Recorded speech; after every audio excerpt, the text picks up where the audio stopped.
நேற்று இந்த அஜித்குமாரை அடித்து கொண்டதற்காக முதலமைச்சர் அவங்க வீட்டுக்கு ஃபோன் பண்ணி மன்னிப்பு கேட்குறாரு. இந்த தமிழ்நாடு மற்றும் சென்னை காவல்துறையோட இந்த செயல்பாடுகள்னால முதலமைச்சர் தினந்தோறும் ஒவ்வொருவரிடமும் மன்னிப்பு கேட்க வேண்டும். அந்த அளவுக்கு அவலமான சூழ்நிலையில் தான் தமிழக காவல்துறை இருக்கிறது என்பதை இந்த நாட்டு மக்கள் புரிந்து கொள்ள வேண்டும். இன்றைக்கி இந்த டிராஃபிக் அஃபென்ஸுக்கு இப்படி சொல்கிறாங்க. நீங்கள் சென்னை அண்ணா நகர் 2nd அவென்யூக்கு போய் பார்த்தீங்கன்னா அங்கே சந்தோஷ் ஸ்டோர்ஸ்னு ஒரு சூப்பர் மார்க்கெட் இருக்குது. நீங்கள் யார் போனீங்கனாலும் தெரியும்.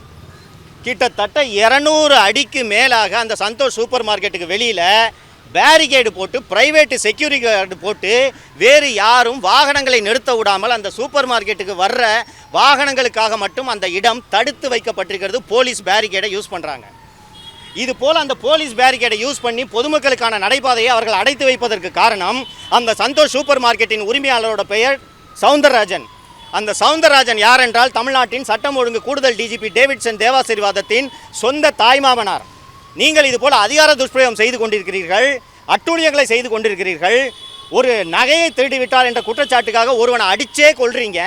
நாங்கள் மீடியாவில் இந்த உண்மைகளை எடுத்து சொல்லும் வேலையை செய்து கொண்டிருந்தா இந்த மாதிரி வண்டியை பிடிங்க வச்சுக்கிட்டு 15 நாட்களாக வண்டியை கொடுக்காம original licence, original RC book, வண்டியோட ஃபைனை கட்டியாச்சு. நான் இங்கே இந்த இஷ்யூவில் தலையிடக்கூடாதுன்றதுக்காக டெய்லி போய் கேளுப்பா என்ன சொல்கிறாங்கப்பான்னு கேட்டால் 15 நாளாக இங்கே வந்துட்டு போயிட்டுருக்காரு. எப்போ கேட்டாலும் ஐயா வெளியில் போயிருக்காரு, மேலே கேட்கணும், டிசியை கேட்கணும். இப்போது சென்று நான் மேலே உதவி ஆய்வாளரை பார்த்து நான் இந்த வண்டி எப்போ சார் தருவீங்கன்னு கேட்டோன்னே இங்கே இருக்க போய் டிசியை போய் பாருங்க, நான் டிசியை பார்க்க முடியாது என்று சொல்லிவிட்டேன்.